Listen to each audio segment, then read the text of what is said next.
कोलकाता में आरजीकर कांड के बाद अब लॉ कॉलेज में दरिंदगी, कस्बा लॉ कॉलेज में छात्रा से गैंगरेप, पुलिस ने 3 आरोपियों को गिरफ्तार किया। अमित मालवीय का ममता सरकार पर अटैक, कहा कि वारदात में एक टीएमसी सदस्य भी शामिल। बंगाल बीजेपी के अध्यक्ष सुकांत मजूमदार बोले, जब तक ममता बनर्जी मुख्यमंत्री रहेंगी तब तक ऐसी घटनाएं होती रहेंगी। गुंडों को पता है सरकार उनकी रक्षा करेगी। कोलकाता में गैंगरेप की घटना पर टीएमसी सांसद कल्याण बनर्जी का बयान, कहा कि आरोपियों की होनी चाहिए गिरफ्तारी। मैं इस घटना का पक्षधर नहीं हूं। कोलकाता गैंगरेप के सवाल पर अखिलेश ने योगी सरकार को घेरा, बोले महिलाओं की छेड़खानी के मामले में यूपी सबसे आगे। यहां की सरकार लॉ एंड ऑर्डर छोड़ करके बाकी सब कुछ देख रही है। अखिलेश यादव पर सीएम योगी आदित्यनाथ का बड़ा अटैक, कहा कि जातीय संघर्ष पिछली सरकारों की उपलब्धियां हैं, अब यूपी की पहचान पूरी तरह बदल गई। यूपी कांग्रेस अध्यक्ष अजय राय का सीएम योगी पर अटैक, कहा कि सरकार की नाकामियों को छुपा रहे मुख्यमंत्री, यूपी में अपराधियों को बचाती है बीजेपी। पाकिस्तान के रक्षा मंत्री का बड़ा कबूलनामा, कहा कि चीन ने पाकिस्तान की युद्ध में मदद की, भारत के एयर डिफेंस से जुड़ी जानकारी भी दी। सिंधु जल समझौता पर गिड़गिड़ाया पाकिस्तान, भारत को चिट्ठी लिखकर के पानी देने की गुहार लगाई। कराची में पीएम मोदी की फोटो लेकर के घूमते दिखे लश्कर आतंकी, मोदी को नंबर 1 टारगेट बताया। किंगदाओ में राजनाथ सिंह ने चीन के रक्षा मंत्री के साथ द्विपक्षीय वार्ता की, कई मुद्दों पर चर्चा हुई। राजनाथ ने चीन के रक्षा मंत्री को बिहार के फेमस मधुबनी पेंटिंग गिफ्ट की है। अनूठी शैली के लिए प्रसिद्ध है मधुबनी पेंटिंग। आपातकाल के 50 साल पूरे होने पर विदेश मंत्री एस जयशंकर बोले, एक परिवार के हित को राष्ट्र हित के ऊपर रखने के चलते इमरजेंसी लगी है। बांग्लादेश की राजधानी ढाका में अल्पसंख्यकों को प्रदर्शित दुर्गा मंदिर को तोड़े जाने का विरोध, प्रदर्शनकारियों ने सरकार के खिलाफ जम करके नारेबाजी की। यूपी के मंत्री ओपी राजभर का अखिलेश यादव पर अटैक, बोले अखिलेश किसी मुसलमान को मुख्यमंत्री का चेहरा घोषित करें। सपा नेता आजम खां के परिवार का पार्टी से भरोसा उठा, जेल में बंद पति आजम खां से मिलने पहुंची तंजीम फातिमा, बोली मुझे अब किसी और पर विश्वास नहीं रहा। यूपी में लापरवाह अफसरों पर चला सीएम योगी आदित्यनाथ का चाबुक, 7 अप ऑफिसर्स पर कार्रवाई हुई। सीएम बोले इस कार्रवाई के बाद भी नहीं सुधरे तो बड़ी कार्रवाई करेंगे। लखनऊ में अंतर्राष्ट्रीय एमएसएमई दिवस पर कार्यक्रम हुआ। सीएम योगी ने यूथ अड्डा सेंटर और सीएम युवा मोबाइल ऐप लॉन्च किया। एमएसएमई दिवस के कार्यक्रम में बोले सीएम योगी आदित्यनाथ, 2017 के पहले यूपी दंगा और माफियाओं राज के लिए जाना जाता था। डबल इंजन की सरकार ने प्रदेश में विकास किया। गोरखपुर पहुंचे मुख्यमंत्री योगी आदित्यनाथ, आयुष मेडिकल कॉलेज के निर्माण कार्यों का निरीक्षण किया। बिहार में वोटर लिस्ट के वेरिफिकेशन पर तेजस्वी ने चुनाव आयोग पर उठाए सवाल, कहा चुनाव आयोग की प्रक्रिया में साजिश लग रही है। पटना में प्रेस कॉन्फ्रेंस में तेजस्वी बोले, ये नीतीश और मोदी जी की साजिश है, 2 महीने में वोटर लिस्ट नहीं बन सकती, ये गरीबों से वोट का अधिकार छीनते हैं। तेजस्वी के आरोप पर डिप्टी सीएम विजय सिन्हा का पलटवार, कहा कि भ्रम का वातावरण बना रहे तेजस्वी, चुनाव में हार सामने देखकर के बेचैन है। चुनाव से पहले आरजेडी को बड़ा झटका लगा। जहानाबाद के कद्दावर नेता अजीत यादव सैकड़ों समर्थकों के साथ बीजेपी में शामिल हुए। बिहार बीजेपी के अध्यक्ष दिलीप जायसवाल बोले, बीजेपी ही यादवों की असली हितैषी है, कुछ लोग सिर्फ यादवों के साथ होने का ढिंडोरा पीट रहे हैं। हिंदी भाषा के विरोध में उद्धव और राज ठाकरे हुए एकजुट, 5 जुलाई को एक साथ निकालेंगे विरोध मार्च। संजय राउत ने दोनों भाइयों की तस्वीर पोस्ट करके जानकारी दी। राउत ने ट्वीट करके कहा कि महाराष्ट्र पर हिंदी थोपे जाने के विरोध में अब एक साथ विरोध मार्च निकालेंगे। उद्धव और राज ठाकरे 2 अलग अलग आंदोलन नहीं होंगे, ठाकरे एक ब्रांड है। हिंदी विवाद को लेकर के शरद पवार बोले, हिंदी को नजरअंदाज नहीं कर सकते, लेकिन हिंदी को अनिवार्य करना ठीक नहीं। कोल्हापुर में पवार बोले, महाराष्ट्र के लोग हिंदी विरोधी नहीं, पहले से ही 4वीं कक्षा तक हिंदी अनिवार्य की तो बच्चों पर भार पड़ेगा। आरएसएस ने संविधान की प्रस्तावना से 2 शब्द समाजवादी और धर्मनिरपेक्ष हटाने की मांग की है।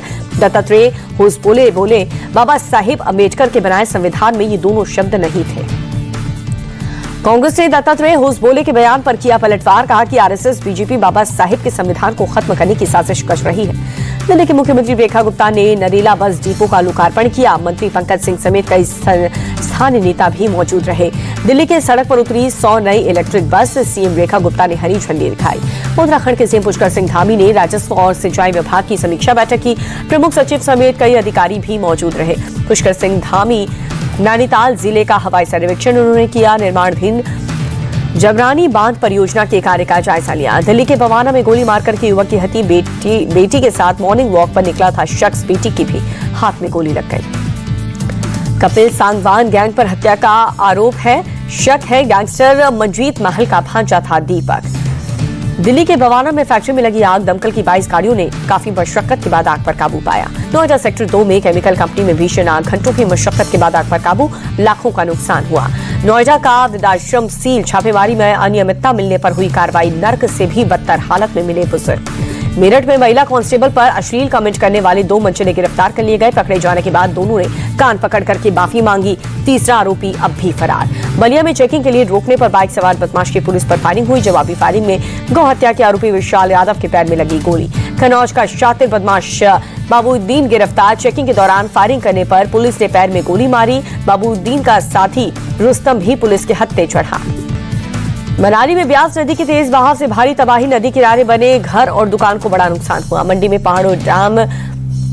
पड़वा डैम का पानी छोड़े जाने पर ब्यास नदी का जलस्तर बढ़ा। लोगों को निचले इलाके से दूर रहने की हिदायत दी गई। हिमाचल प्रदेश के धर्मशाला में फ्लैश फ्लड से बहे 5 मजदूरों के शव बरामद। टीम की तलाश जारी। अब भी एनडीआरएफ और एसडीआरएफ खोज में जुटी है। उत्तराखंड के रुद्रप्रयाग में भारी बारिश से सोनप्रयाग के पास पहाड़ों से मलबा गिरा। यातायात बुरी तरह से प्रभावित।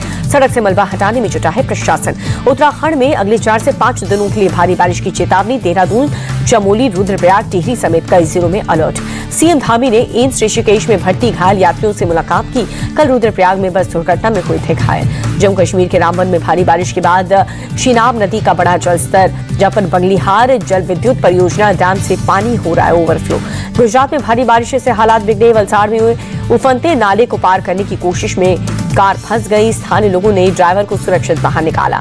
गुजरात के नवसारी में हालत सबसे खराब है। कावेरी नदी का पानी बढ़ने से घाट और मंदिर डूब गए। निचले इलाकों से लोगों को हटाने में जुटा है प्रशासन। नवसारी के रिहायशी इलाकों में पानी भरने से मुसीबत। लगातार हो रही बारिश के चलते घरों में घुसा पानी। महाराष्ट्र के बुल्ढाना में लगातार हो रही भारी बारिश से मुसीबत। नेशनल हाईवे पर पानी भरने से कई गाड़ियां डूब गई। बुल्ढाना में रिहायशी इलाकों में भी पानी भरा। घरों में बारिश का पानी घुसने से आफत। सड़क पर दरिया जैसा मंजर। वाशी में लगातार हो रही बारिश के चलते कई गांवों से संपर्क कट गया। सैलाबी आफत के बीच फंसे लोगों को बचाने के लिए एसडीआरएफ का रेस्क्यू अभियान जारी है। महाराष्ट्र के पंढरपुर में भीमा नदी का जलस्तर बढ़ा। उजनी और साथ ही वीर बांध से पानी छोड़ने के चलते जलस्तर बढ़ा है। घाट पर बने मंदिर पानी में डूब गए।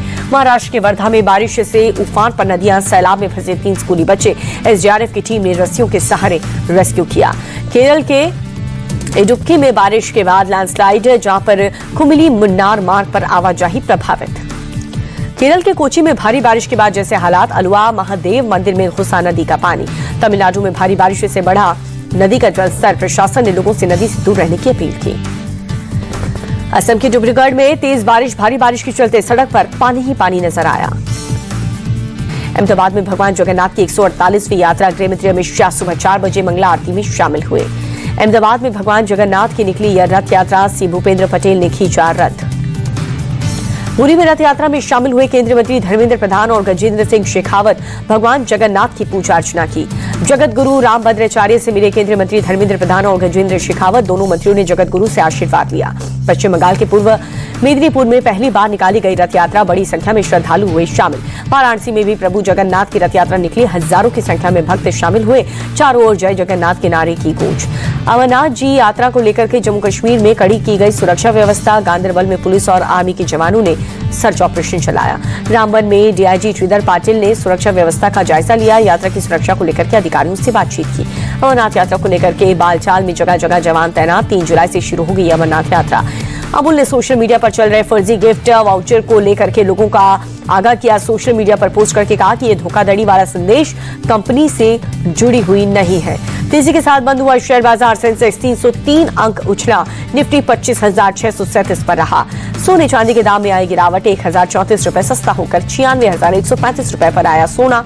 चांदी भी 350 रुपए घट करके 1,06,000। रिलायंस इंडस्ट्री ने फिर से रचा इतिहास। 20 लाख करोड़ के मार्केट कैपिटलाइजेशन को छुआ। देश की सबसे वैल्यूएबल कंपनी बनी रिलायंस।